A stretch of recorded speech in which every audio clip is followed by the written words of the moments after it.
So comment, subscribe, dislike, or like.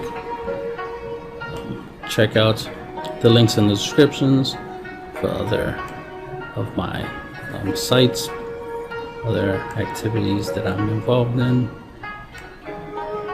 Got a whole bunch of Facebook groups you can check out. I play multiple card games, so I do music among other things, so check out the links in the description.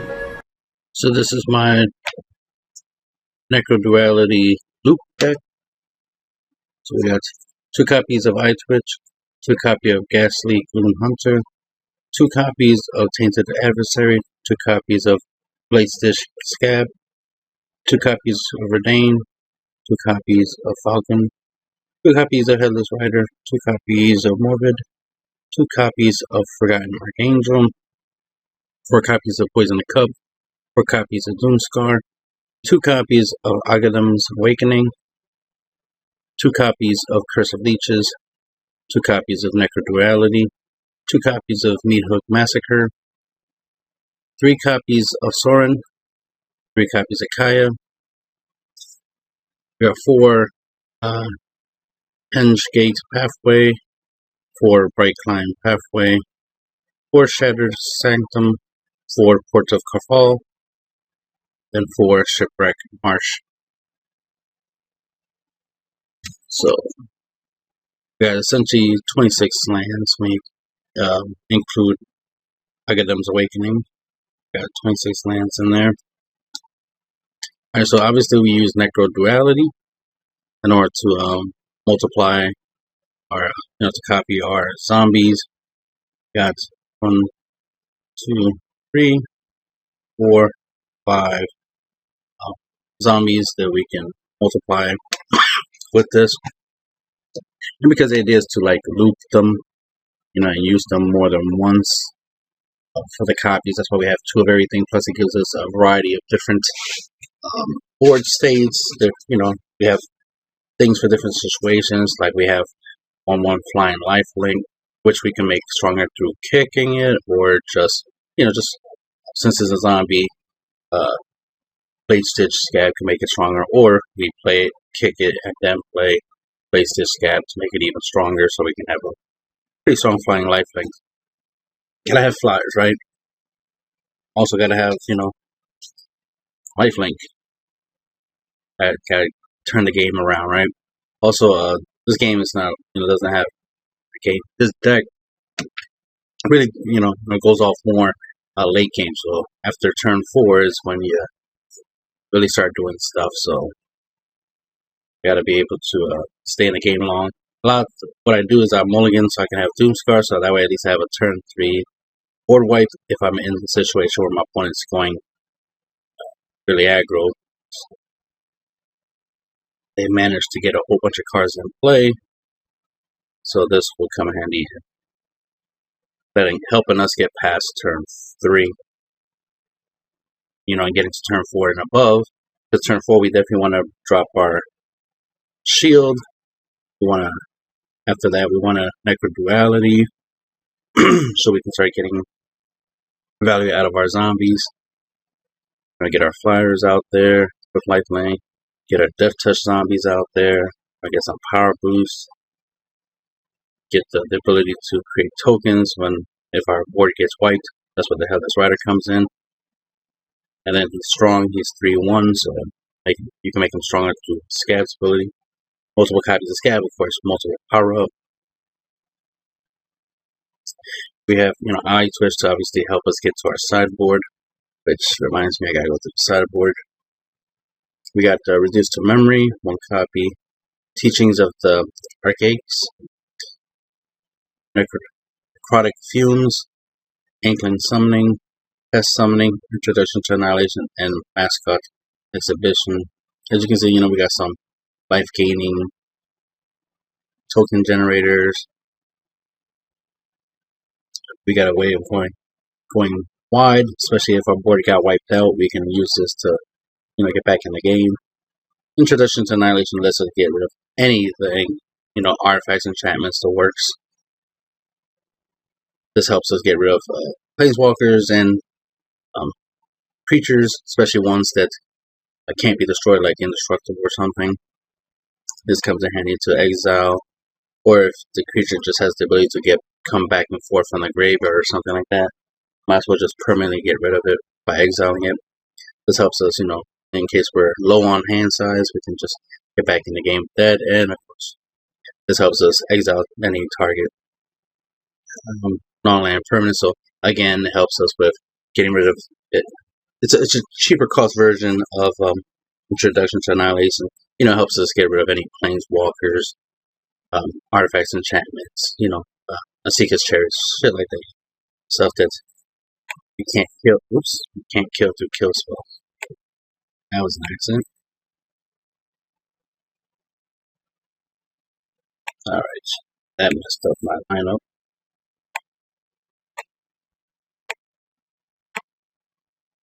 So we got Sorin, got Kaya, or board wipe. We got Kaya, so we can use her for our -3.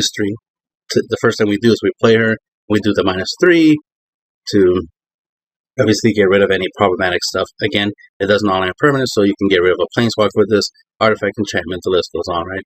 So this comes in handy in that regards. You could get rid of like a token or something. But the ghost form part of the card is what we're trying to use, because we want to use it with any of our creatures, so that way we can, when they get killed, like through kill spells or through battle, then they will, go back to your hand, and then you get a 1/1 flying spirit token to replace them. So at least you still have a body on board for defense as well as offense, since it is a flyer. And then you just keep doing it over and over. You keep plussing her, and then keep, recycling your zombies. Especially if you have Necroduality in play. If you're replaying your zombies, you should get a lot of value out of them. Especially tainted adversaries, since you'll be able to keep making death touch creatures, tokens, plus the flyers. Plus, when you use its effect, you'll get decay zombies. So you can start building a wide board, so you can have multiple things you can attack with, and then drop a where is it? Oh yeah, drop a Battle Stitch Scab and make the tokens even stronger. Make them into like full 4/2 attackers, because you obviously copy the Blade Stitch with MicroRecords. You can also use Falcon in the same regards, because they'll make a decay token when it comes into play.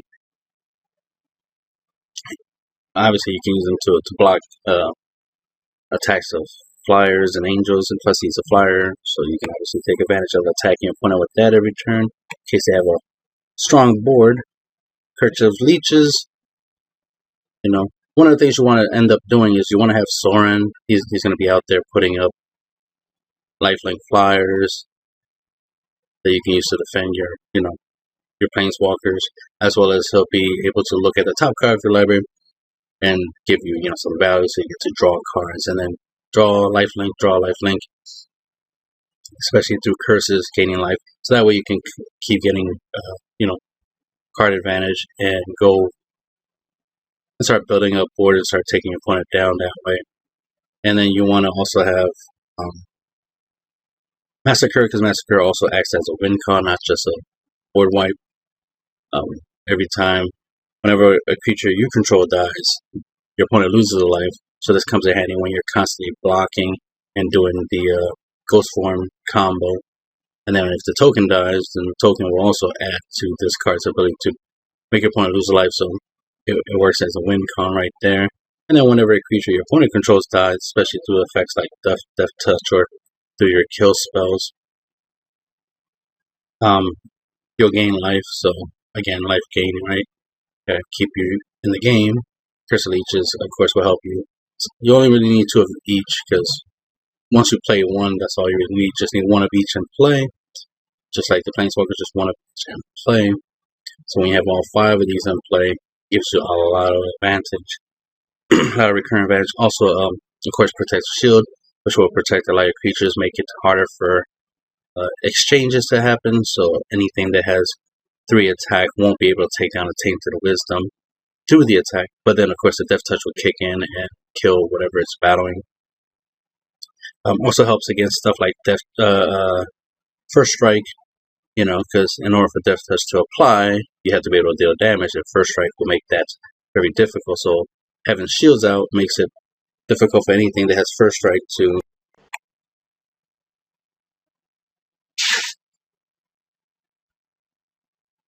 like I said, you want to be able to make sure that the Death Touch kicks in.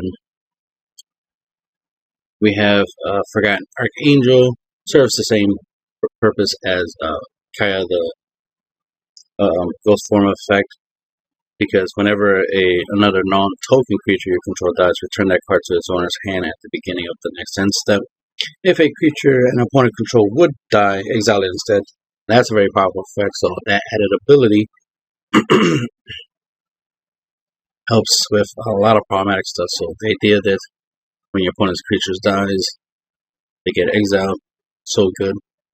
And then of course it's a 4/5 flying lifelink. Having your protector shield up pretty much gives all your permanents, including planeswalkers and enchantments, ward 1, which is nice to have, especially if you have something that already has like ward, for example. It makes it double problematic, which is nice for you, bad for your opponent, of course.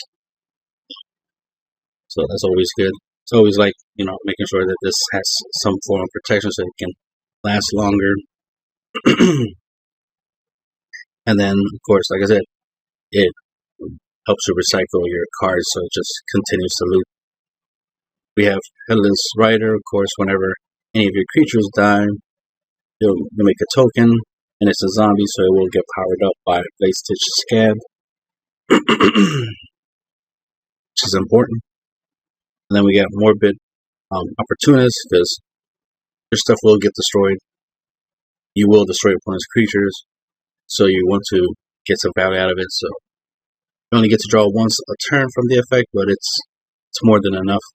And it's once for each copy.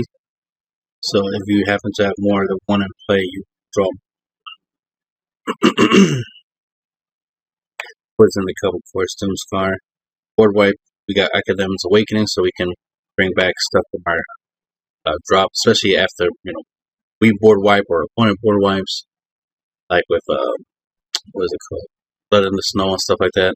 You definitely want to have something like this to reestablish your board, especially when you have Necroduality, because then, it will multiply, especially if what you're bringing back is stuff like Scab, Falcon Abomination.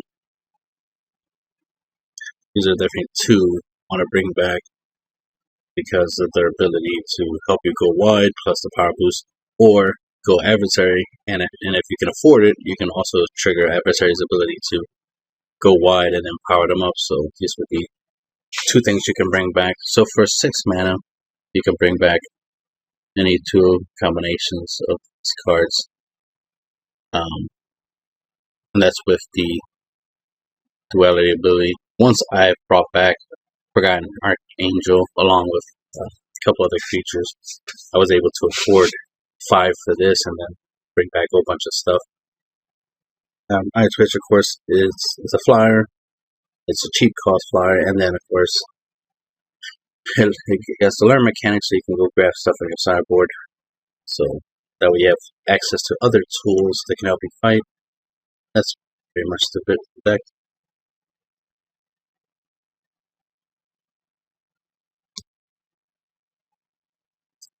One last thing is you always want to foretell. Well, you definitely always want to foretell the Doomscar on turn 2, which is why you want it in your opening hand. And then you want to eventually foretell the Poison of the Cup because you want to use it for its scry 2 to help you, make sure you're drawing your lands. You need a lot of lands, up to 7 lands at most, because the Port of Kafel will require you to have 7 lands in order to use its effect to bring something back. Sometimes I bring back the Forgotten Archangel if I need him to help me, loop my creatures like my Headless Rider and stuff like that. So, or bring back my Falcon Abomination while Necroduality is in play, and then just reestablish a board after board wipe. So that's the kind of stuff I do there.